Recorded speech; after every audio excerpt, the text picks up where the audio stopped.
뉴스 속 경제 이슈는 더 쉽고 깊게, 최신 고용 동향은 더 빠르게 전해드리는 고용브리핑 365 시간입니다. 오늘도 서영석 기자와 함께하겠습니다. 안녕하세요. 안녕하세요.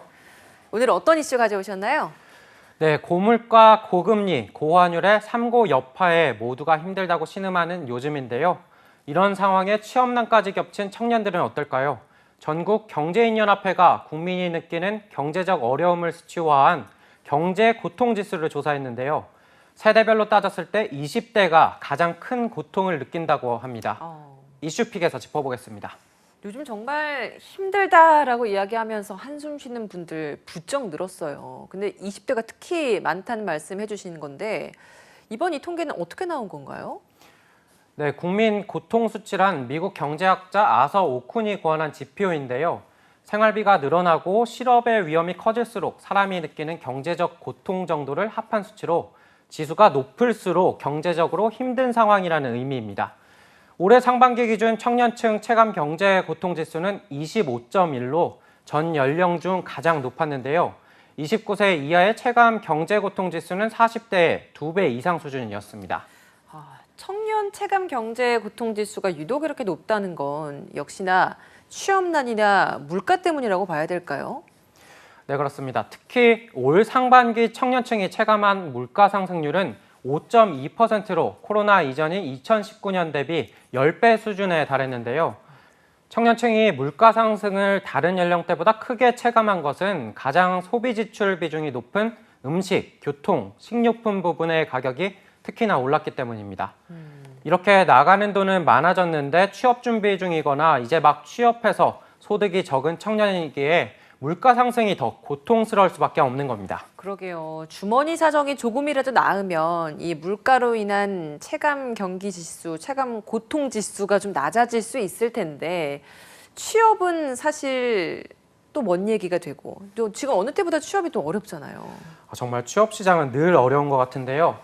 올해 상반기 청년 체감 실업률은 19.9%로 코로나 전에 비해선 낮아졌지만 다른 연령대에 비해선 높았습니다.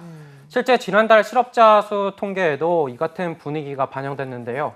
지난달 20대 실업자 수는 23만 1,000명으로 지난해 같은 달보다 5,000명 늘었습니다. 전체 실업자 수가 1년 전보다 10만 명 가까이 줄었지만 20대에서만 오히려 늘어난 겁니다. 아니 근데 일자리가 부족한 건 다른 세대도 비슷할 것 같은데 유독 20대가 더 가혹했던 이유는 뭔가요? 네, 최근 취업 시장을 보면 신입보다는 경력직을 구하는 곳이 많아진 것도 사회에 첫 발을 내딛는 청년들에게는 어려운 점입니다. 네. 게다가 2017년에서 2020년까지 배출된 대졸자는 223만 명이었지만 신규 고학력 일자리는 딱 그 절반 수준인 126만 명에 그쳤는데요. 일자리 증가 속도가 고학력자 배출 속도를 따라가지 못하고 있는 겁니다. 그러면 내년에는 좀 나아질까요? 네, 답변 드리기 어려운데요. 내년이라고 고용 사정이 더 나아질 거라고 보이지는 않습니다. 네. 한국개발연구원은 내년 취업자 수가 8만 명 증가할 것으로 내다봤는데 올해의 10분의 1에 불과했기 때문입니다. 이렇다 보니 구직 혹은 취업 중인 상황에서 배달 등 단기 아르바이트를 전전하는 청년들도 늘고 있습니다. 게다가 청년들의 어깨에 짐 하나가 더 있습니다. 바로 부채입니다. 맞아요. 얼마 전에도 20대 자산 대비 부채 비율이 높다는 통계가 나왔더라고요. 네, 그렇습니다. 지난 4년간 29세 이하 청년층 부채 증가율은 무려 48.3%로 전체 부채 증가율의 2배에 달했는데요. 여기에 최근 금리가 계속 오르면서 20대 청년들의 대출 연체도 증가하고 있습니다. 다른 연령대와 비교했을 때 유독 20대들이 대출금을 제때 못 갚는 사례가 늘고 있는 건데요. 5일 이상 연체한 20대 이하는 6만 1,000여 명, 석 달 새 0.6% 늘었는데 30대에서 50대는 3% 안팎으로 감소한 것과 대조적이었습니다. 네. 석 달 이상 원리금을 갚지 못하면 기록이 남게 되는 채무 불이행자가 되는데 이 숫자도 유독 20대 이하에서만 증가했습니다. 네, 이러다 보니까 청년들 허리띠 더 바짝 졸라매면서도 돈을 쓰는 습관도 달라지는 그런 상황인 것 같습니다. 무지출 챌린지라는 것도 이 20대들 사이에서 요즘 많이 유행한다고 하던데요? 네, 맞습니다. 유튜브나 SNS 보면 무지출 챌린지 도전하신 분들 꽤 많이 볼 수가 있는데요. 과거처럼 무엇을 샀다가 아니라 무엇을 안 샀다가 인증의 대상이 되는 겁니다. 무지출 인증 내용을 보니까 버스 타는 대신 걷기, 주말엔 부모님 집에서 지내기 등이었습니다. 이렇게 안 사고 아끼는 방법을 쓰고 또 써도 기본적인 식비까지 줄이기는 어렵죠. 그래서 냉파족이 생겨나고 있는데요. 네, 냉파족, 냉장고 파먹기의 달인들이 곳곳에서 보입니다. 식비를 줄이는데 한계가 있다 보니까 냉장고 속에 있는 남은 재료들 조금이라도 알뜰하게 써서 한 끼 해결하고 이런 사람들이 냉파족인 거죠? 예, 맞습니다. 소소한 식재료로 그럴듯한 요리를 해내는 사람들을 뽑는 콘테스트도 있을 정도로 유행인데요.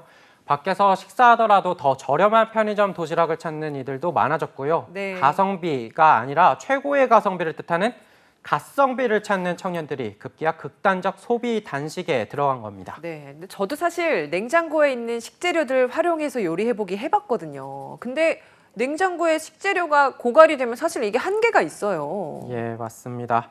그렇게까지 버티기는 정말 한계가 있는 그러니까요. 건데요. 그래서 정부에서도 청년들의 부담을 덜어주기 위해 대책을 내놓고 있는데요. 90일 이상 연체자에 대해 대출 원금의 최대 90%까지 감면해주고 투자 손실을 본 저소득 청년들의 이자를 줄여주기 위한 정책도 있고요. 또 청년 희망 적금 제도도 있습니다. 만 19세에서 34세의 청년이 매월 50만 원 한도 내에서 2년간 저축하면 발생하는 이자 외에도 저축액의 2%에서 4%를 정부가 추가로 얹어주는 건데요. 그런데 한쪽에서는 적금을 들 자금이 없는 청년은 어쩌라는 거냐는 비판적인 목소리도 있습니다. 내년 6월을 목표로 추진되고 있는 청년 도약계좌도 비슷합니다. 청년 도약계좌 상품, 이건 구체적으로 어떤 내용이죠? 네, 소개해드리겠습니다. 19세에서 34세 청년을 대상으로 매월 40만 원에서 70만 원을 저금하면 이자 외에 납입액의 3%에서 6%를 정부가 더 얹어주는 겁니다. 만기는 5년으로 대략 월 70만 원씩 5년을 모으면 5천만 원이라는 목돈을 모을 수가 있는데요. 청년 희망적금보다 가입 기준을 완화하고 지원액도 늘렸지만 그런데도 월 40만 원 이상 저축할 여력이 있는 청년들이 과연 몇 명이나 될까 하는 지적도 나옵니다. 네, 한컷 이슈 보겠습니다. 오늘 한컷 이슈 어떤 내용이죠? 네, 최근 청년들을 대상으로 직장이나 소득이 없어도 돈을 빌릴 수 있게 해주겠다는 이른바 작업 대출이 기승을 부리고 있습니다. 방식은 서류를 거짓으로 꾸며주고 대신 높은 수수료를 받는 건데요. 엄연한 불법인데 돈이 급한 청년들로서는 이 달콤한 유혹을 피하기 어려운 겁니다. 실제 지금도 인터넷에서 급전을 검색하면 작업 대출 광고가 쉽게 발견됩니다. 더 큰 문제는 빚을 떠안게 되는 문제뿐 아니라 법적인 처벌까지 받을 수 있다는 점 아니겠습니까? 네, 그렇습니다. 특히 청년층이 작업 대출에 연루되면 금융질서 문란자로 등록돼 금융거래가 제한되는데요. 취업 시에도 불이익을 받을 수 있습니다. 심지어 작업 대출은 사문서 위조로 이루어지는 사기 대출이기 때문에 작업 대출업자뿐만 아니라 대출 신청자도 공범으로 형사처벌 대상입니다. 네, 꼭 참고해야 될 것 같습니다. 20대가 겪는 경제난, 단기간에 해결되기 어렵다는 점에서 더 문제입니다.